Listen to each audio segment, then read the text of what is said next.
I really don't feel worthy of this press conference. I didn't run very well. I didn't jump very well.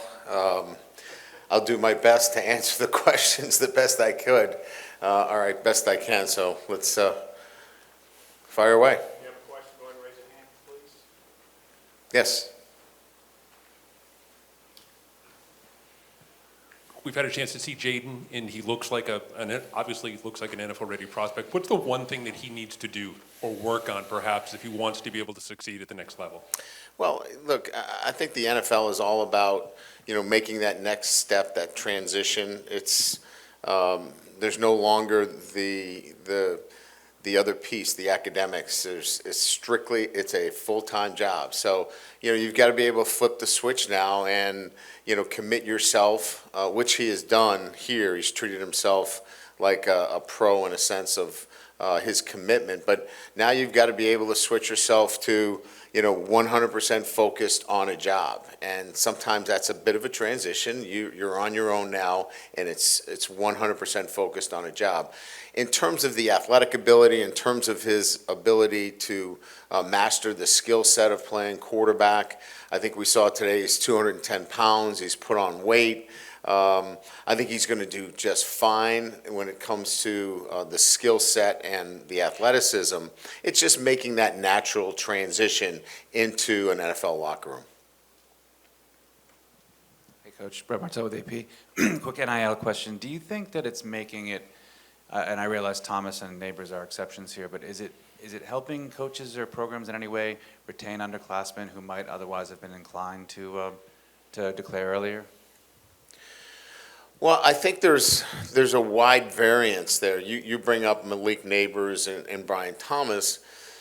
Those guys are first-round draft picks, right? So you're talking about signing bonuses that are, upwards of $15 million. NIL is not going to, keep you in school for that. But, I think it can influence those guys that are on the fence relative to, are you a fourth or a fifth round draft pick or even free agents? NIL can certainly, I think, make a difference there. So, yes, in answering your question, I think NIL has helped lessen the burden of deciding, hey, I need to go to the NFL. I need to make money because NIL is helping me and making it easier for me to be a student athlete.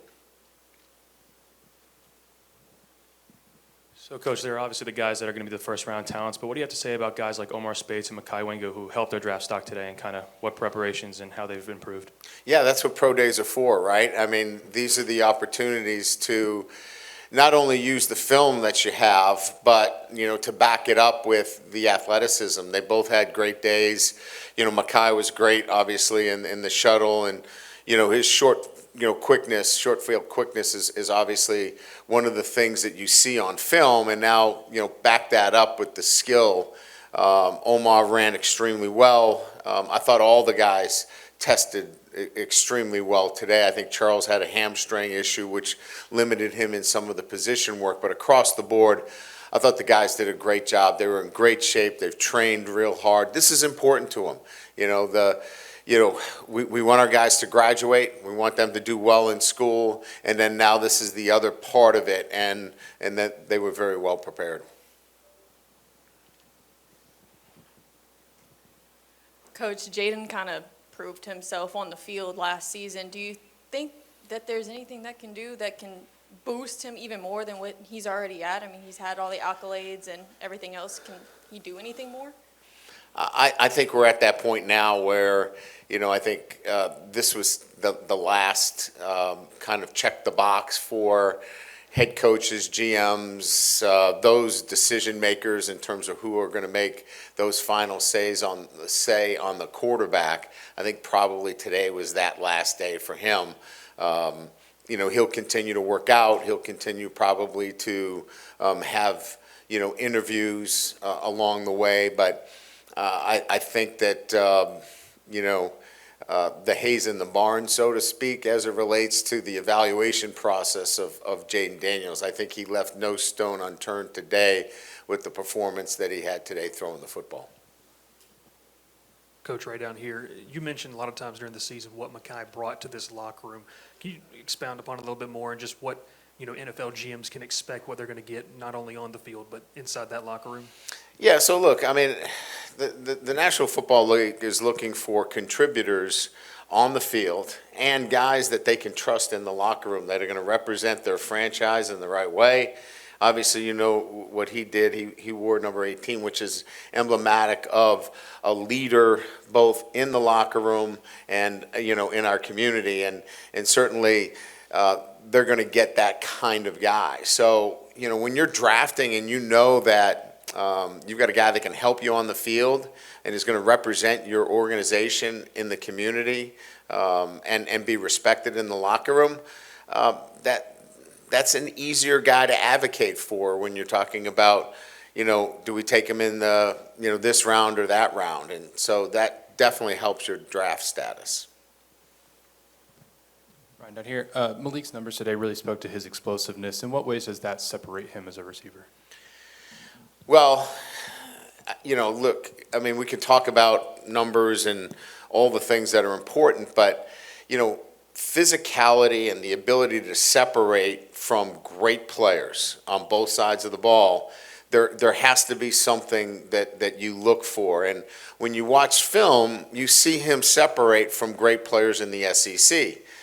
Today, you saw a 42-inch vertical, and then you see 4.3, and you go, okay, I get it. This ability to separate on the field is now backed up by the physical prowess that we see with a 42-inch vertical and a 4.3.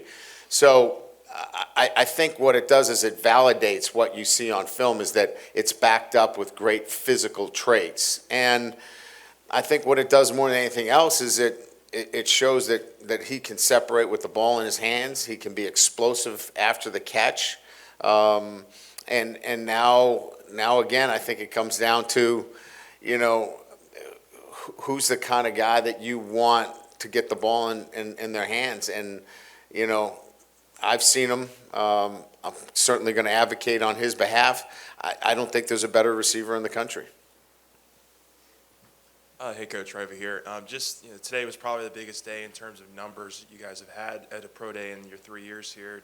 What do you think a day like today does for the program, guys on the current roster, just watching that, and then the future of the program as well? Yeah, I think there's a few levels. First of all, the one thing that you mentioned is, we had, a lot of national television here, the NFL Network, ESPN, obviously getting that kind of notoriety for LSU and for the football program.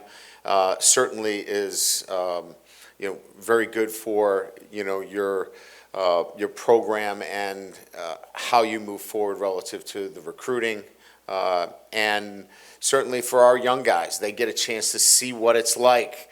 It's a job interview in many ways, and how you need to prepare for that job interview. And I think our guys did a great job preparing for that job interview today. So they get a chance to see that. And then I think finally, the entire country got a chance to see, elite players and what that looks like. And LSU has done a great job over the years of developing elite players. So I think on three levels, we got a chance to see that today. Coach, so Jaden Daniels, obviously, we know what kind of player he is, and he's putting himself in a position where he's at now, but just see what he was able to do today and just represent Greg, wear the number 3, and just pay tribute to him, which just kind of speaks volumes, I guess, as far as what kind of leader he is, what kind of teammate he is, right? Yeah, again, I think it goes to the kind of character that he is. He's thinking other-centered. He's thinking outside of just Jaden Daniels. He's thinking about one of his teammates that he holds in high regard. And that's the way he's been since he's gotten here. Whether it's, sharing the success that he's had, with, NIL. He took care of the team with headphones. I mean, it's just these little things that he does that maybe doesn't get appreciated, but he's always thinking about his teammates first. That throwing that we saw today, he brought in, teammates so they could get a chance to be seen today in front of a number of scouts. So And maybe that's maybe not the reason you do that, but it was for him. You know, he wanted to showcase some other guys today, and he certainly did that. But that's Jaden Daniels. What questions have NFL teams had for you about Jaden, and what has your message been to them? You know, it's interesting. There's very few questions about he can't do this or he can't do that. I think it's more, will he slide? Will he get down? I think that's, and what I said to them is, look, you have a guy who's incredibly tough and competitive. No one more so than the guy that I saw get hit in the Alabama game and come back the next week out of the concussion protocol and set an NCAA record the next week.